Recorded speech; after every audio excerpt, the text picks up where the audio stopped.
Hey, hello, hi, welcome back to my channel. Today I'm going to be doing something just a little bit different. It's still book related, so it's not that different, but like the format's different, where I talk about a book that I got the super cool opportunity to be an advanced reader for. It's called This Safe Darkness. It's by Alexis Marigold. I'm not being paid for this review in any way. I was literally... So, okay, backstory. Instagram, doom scrolling, like everybody does, right? I'm on my Reels. My Reels have finally figured out what I like to read. And so I'm getting recommendation for stuff that looks interesting. And so her reel pops up where she's like, hey, do you like dystopian novels? Do you like fantasy novels? Do you like the idea of an older heroine? She's not old. She's 3 years younger than me, but an older heroine. Do you like the idea of invisible disabilities, like playing a part in the story? If so, my advanced reader form has been opened, and if you would like to sign up, then I will select some of you to be an advanced reader, and all I ask in return is for an honest review, whatever you actually think about the book. And I was like, oh, heck yeah, sign me up. So I did, and then I got it, and then I recorded myself in my kitchen, because that's where I read, my little cozy spot in my kitchen, as I was reading it, so that I can get my ideas and thoughts down as it was happening. I get my fresh reactions to things and my theories and whatever. Not all of my theories were addressed. Some of them were, though. I just thought it'd be fun and different, whatever. So if you are ready for that, buckle in.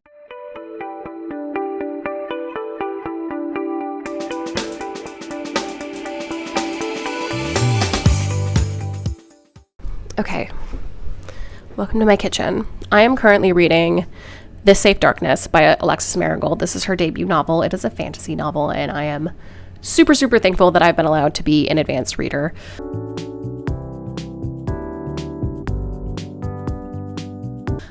So far, I'm really, really enjoying it. I'm about halfway through. I appreciate the simplicity. It's not simplistic, but the simplicity of the prose. It has allowed the fact that by getting up to I'm at 47% of the way through. And the main point of this book hasn't even started. It has been primarily exposition, explaining the society, explaining who these people are, explaining why we should care, and getting us ready for this thing called the hunt.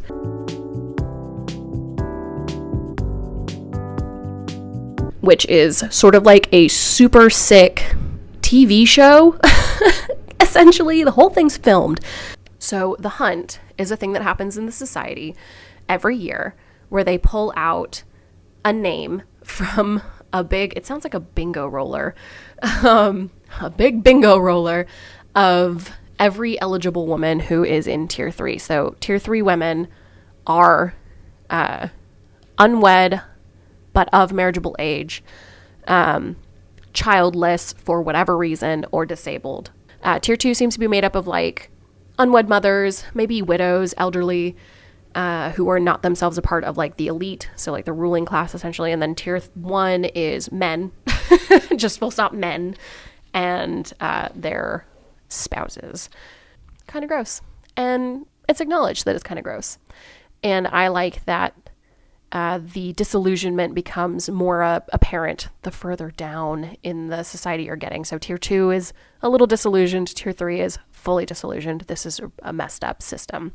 It was built to reward essentially people who can be productive to the society, which was defined almost exclusively because humanity reached a near extinction event when these creatures called the souls either emerged or showed up. My theory is that humanity mutated into them. My other theory is that this is the result of a radiation event, because there's a lot of modern technology in this fantasy setting. The hunt is televised. Electricity is a luxury though, so there is still a lot of fantasy vibes with glowing moss lamps and stuff. But I think there was some sort of nuclear event that resulted in some mutations that had these people suddenly become very sensitive to sunlight and they mutate into these things called souls, which are like these apex predators who thrive off of sunlight and either suck out the life force of a person or like potentially as part of their breeding process, maybe lure humans into sunlight so that they themselves will mutate, because it is implied that if they are exposed to sunlight, the humans, then they can become a soul. It is not super clear, and that is partially because it is not super clear to the main character. This whole book is told in first person, present tense also, which I found interesting and kind of novel. I haven't read a book intended for an adult audience in first person present tense in a really long time. Not dinging it. It's just different. Just a thing. I was like, oh, okay, interesting. I just haven't heard a story told that way. It makes it almost sound oral, like an oral story. But it's, yeah, present tense. So, yeah, every year they pull 10 names from the third tier, which is exclusively made up of women. And the second tier also is. Anyway, pull them from the third tier, where they are then thrust outside the city walls to go hunt these souls down. And the whole thing is televised, and the like reasoning of why they're recording everything is so they can gain more information or whatever. But I think that it is just a population control, like emotional manipulation control method, because it, one, normalizes regular culling of their society, and two, dissuades them, society in general, from going outside the city walls for any reason, especially during daylight hours, which is they sleep during the day. It's their nighttime, right? But they still refer to daylight as daylight. It's still daytime. They work at nighttime. And that's my theory. Has not been confirmed. There has already been some allusions and outright expressions of like political corruption and power grabbing and desire for control and power. And so that is what is lending credence to my particular theory.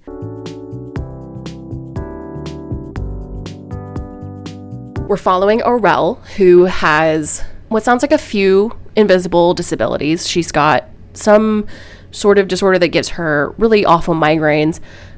She seems to have some sort of physical disability. So like, I appreciate that. And I also super appreciate that this heroine is 30 years old. There's nothing wrong with an 18-year-old heroine. It's just that this genre is so full of 18 and 19-year-old heroines. It's just really refreshing to read one about someone in their 30s. For me, as a person in her 30s, I'm just over the moon. And she's likable. I like her a lot. She is clever. She is sassy. She has trouble holding her tongue, like, same girl. She doesn't seem to be fitting a lot of the traditional heroine tropes, which I also really appreciate, with one minor exception. And I think that's just a hallmark of the romantasy genre, and that's okay. I've made my peace with that. It is just a genre-ism, which is her very sudden switch from, like, being terrified of this man to suddenly being very interested in this man. But I like him too. He feels like the tropey character so far. There's a really good relationship, a little trio that I have already emotionally invested in, made up of Aurel, Jem, and Torrison. I'm so sorry. I'm one of those people that, like, when I'm reading, I'm like, yeah, for sure. I totally know Torrance is her name. Torrance. Those three are awesome. Torrance and Jem are twins, and then at some point they took in Aurel when she had a sort of fall from grace, falling from tier 1 down to tier 3 after a very abrupt event that happened to her. I don't want to like give away points of this book because I want other people to read it. I'm really enjoying it so far. I may change my mind when I get further along, but so far, like I said, I'm really enjoying it. I did mention that there's a lot of explaining happening leading up to this, and it doesn't have the same pain that exposition can have.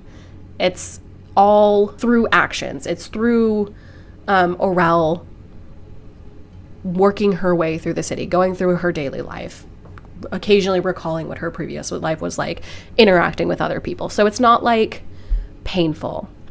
It's just continuing the story. But the reality is not a lot has happened up until this point.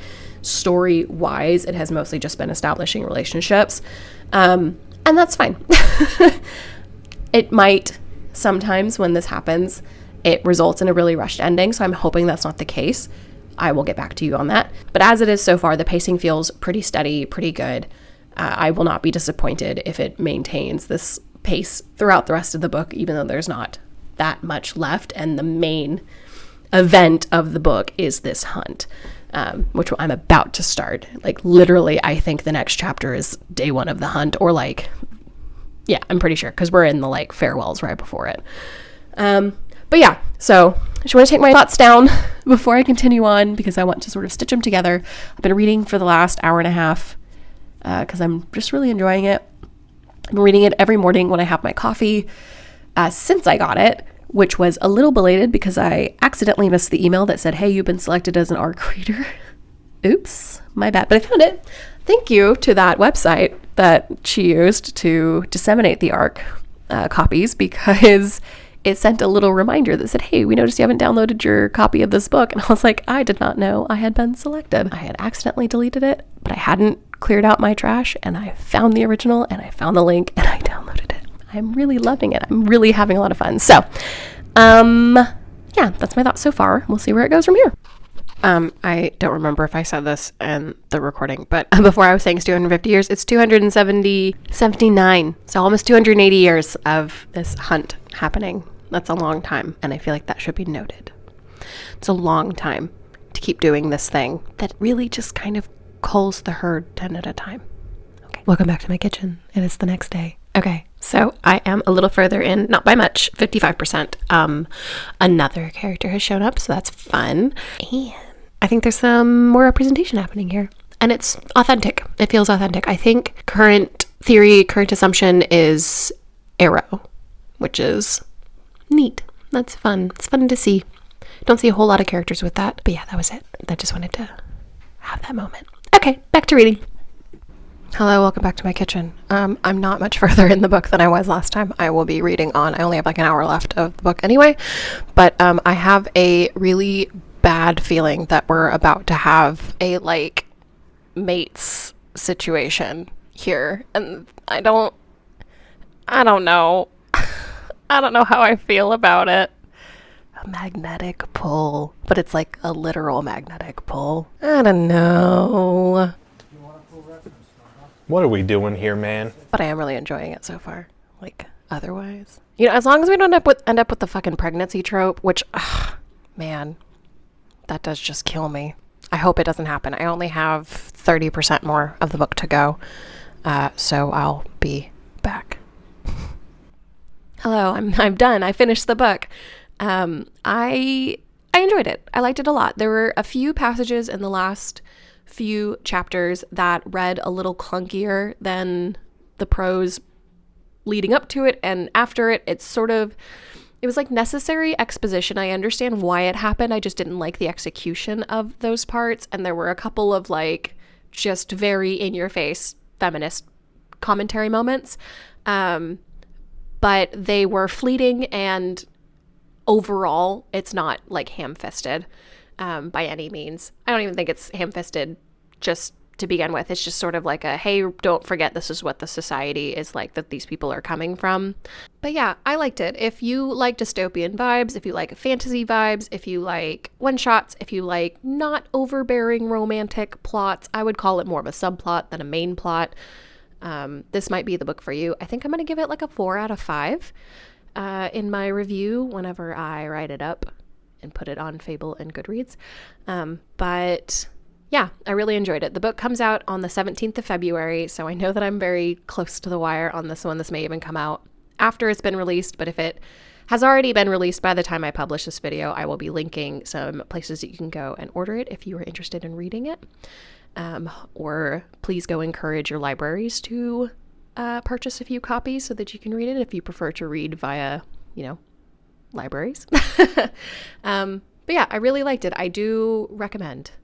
One thing that I particularly liked about this book, and if you've read any of my reviews on Goodreads or Fable, you'll know that I prefer when my stories have sort of an open ending that could allow itself to become a series if it so desires, or at the very least allows me to imagine what the next steps would be like. I just prefer things to not be wrapped up so neatly. And this book delivers that. I think that there is some setup for it to be potentially the beginning of a series that I think could be interesting, although I'm not sure where she could go with the story from here, which, you know, I'm always happy to be surprised. It also stands very strongly on its own as a standalone novel. I liked it. I liked it a lot. Yeah, 4 out of 5. Cool. Welcome back. Awesome. So, like I said, this book comes out on the 17th of February. I do want to briefly say, so when I was thinking about my rating in my head, I had Goodreads in my mind, which has a whole number limitation. So I can't give like quarter stars or whatever on that. I wish they would give us that option. But when I was filling out Fable, which I filled out first, I was like, oh yeah, I can do partial stars. So I gave 4.25 as my actual like overall review.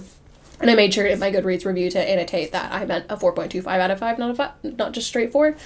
I enjoyed it. And if it sounds like it's something that's up your alley, like I said, I'll have the links below to like her website and then like Amazon. I'm not an affiliate. I don't get any money out of this. I just want it to be easy for you to access. I appreciate it when creators do that for me. I hope you enjoyed it. If you like this kind of format, let me know and I will do it more often. And if you didn't, that's okay. We can just have it be the one time. Whatever. I'm flexible. But yeah, I enjoyed this. I thought it was a fun read. It was a good book. Good standalone breakout novel. I think this is her debut novel. If you like this kind of content, don't forget to like and subscribe. If you have any recommendations for books for me to read or want to know more about any of the books that I've talked about briefly in the past, let me know. If you have any recommendations for research topics that you think would be interesting, because I have my other currently very neglected series where I do like video essays about European history, let me know. But yeah, on that note, thank you for joining me, and I'll see you all in the next one. Bye!